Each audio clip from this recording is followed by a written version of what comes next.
চতুর্থ শ্রেণীর প্রিয় শিক্ষার্থীরা, তোমার কাছে 21টি বড়ি ছিল, যা থেকে কিছু বড়ই বন্ধুরা খেয়ে ফেলায় আর 14টি অবশিষ্ট আছে।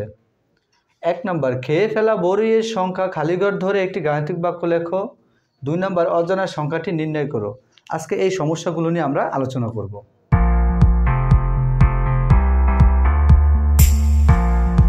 তোমরা যদি খেয়াল করো, তোমাদের গণিত বইয়ের 6ষ্ঠ অধ্যায়ের 70 পৃষ্ঠার 1 নম্বর যে অঙ্কটি আছে, প্রশ্নটি হলো তোমার কাছে 21টি বড়ই ছিল, যা থেকে কিছু বড়ই বন্ধুরা খেয়ে ফেলায় আর 14টি অবশিষ্ট আছে।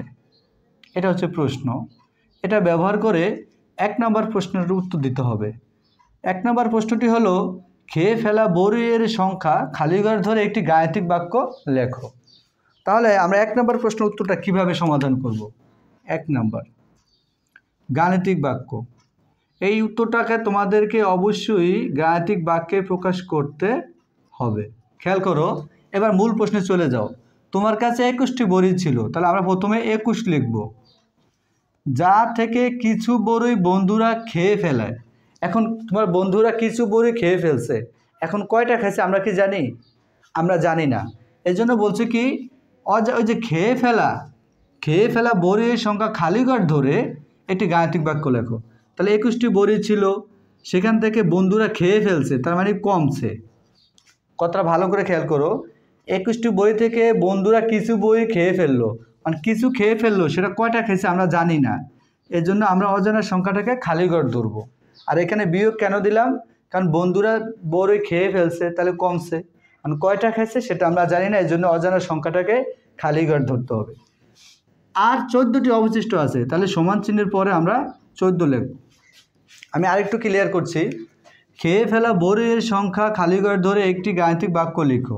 তো আমরা লিখব গাণিতিক বাক্য, 21টি বড়ি ছিল, যা থেকে কিছু বড়ি বন্ধুরা খেয়ে ফেলছে, এজন্য বিয়োগ হয়েছে, কমে গেছে, এজন্য কয়টা খাইছে আমরা জানি না, এজন্য অজানা সংখ্যাটাকে খালিঘর ধরছি।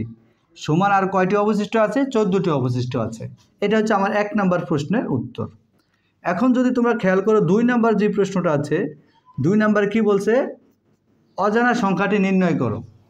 ক নম্বর অঙ্কটা শুধু গাণিতিক বাক্যে প্রকাশ করে দিলেই হয়ে যাবে, আর খ নম্বর বলছে অজানা সংখ্যাটি নির্ণয় করো। তাহলে অজানা সংখ্যাটি নির্ণয় করতে হলে প্রথমে আমাদের এই গাণিতিক বাক্যটাকে তুলতে হবে।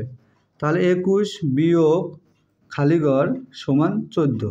আচ্ছা, খেয়াল করো, এই যে অজানা সংখ্যা হচ্ছে খালিঘর, এই খালিঘরের মানটা বের করতে হবে। দেখো, বা আমরা জানি যে কোথাও যদি সমান চিহ্ন থাকে, সমান চিহ্নের বাম পাশে যদি বিয়োগ থাকে, এটা যদি আমরা স্থানান্তর করি, মানে ডান পাশে নেই, তাহলে সেটা যোগ হয়ে যায়।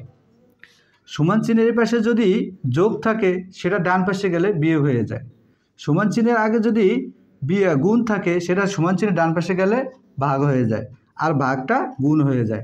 মানে স্থানান্তর করলে, মানে স্থান বিনিময় করলে এটা বিপরীত হয়ে যাবে। তাহলে খেয়াল করো, আমরা খালিঘরে মান বের করব, তার মানে আমরা খালিঘরটা রাখবো বামে। খালিঘর সমান, এখন আমরা কি লিখব? যদি আমরা 14 লিখি, খেয়াল করে একটু 14 লিখি, তাহলে এই যে 21-এর আগে কিছু নাই, তার মানে 21 যোগ ধরতে হবে। আর 21টা যদি সমান চিহ্নের পিছিয়ে নিয়ে যাই, তাহলে আমরা বিয়োগ হয়ে যায়। তাহলে 14 থেকে কি 21 বিয়োগ করা যায়? ছোট সংখ্যা থেকে 21 বিয়োগ করা যায়? যায় না। তার মানে কি করব? আমরা এইটাকে 14-এর পিছিয়ে নিব না, আমরা সমান সংখ্যাটাকে, এই 14টাকে আমরা এই পাশে নিয়ে আসবো, আর খালিঘরটা 14 জায়গায় দিয়ে দেব। তাহলে আমরা কিভাবে প্রকাশ করব? 21 বিয়োগ 14, এই 14টা আছে যোগ, কারণ কোনো সংখ্যার শুরু হওয়ার আগে কোনো চিহ্ন না থাকলে ওটা যোগ ধরতে হয়। তাহলে 14-র আগে কিছু নেই, তার মানে যোগ আছে। এই যোগটা যদি আমি সমান চিহ্নের এই পাশে নিয়ে আসি, তাহলে বিয়োগ হয়ে যায়, বিয়োগটা এখানে দেওয়া আছে। আর এই সমান চিহ্নটা আমি 14 জায়গায় নিয়ে যাব, তার মানে সমান খালিঘর। আশা করি এটুকু বুঝতে পারছো।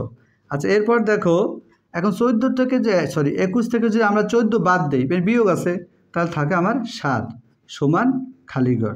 তাহলে সুতরাং আমার এই যে খালিঘরটা বের হলো, খালিঘরের মান কত বেরোলো? খালিঘরের মান 7। আর এটাই হচ্ছে আমার অজানা সংখ্যা। এই খালিঘরে কত বসবে সেটাই হচ্ছে কত? 7। সুতরাং অজানা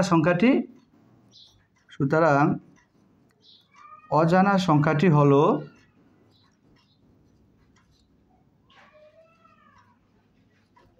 7। এটি হচ্ছে আমার উত্তর। প্রিয় শিক্ষার্থীরা, আশা করছি সবাই বুঝতে পেরেছো। তোমরা যদি আমার ক্লাসগুলো ভালো লাগে তোমাদের, তাহলে অবশ্যই লাইক, কমেন্ট, শেয়ার এবং সাবস্ক্রাইব করে আমার চ্যানেলটির সাথে থাকো। ধন্যবাদ সবাই।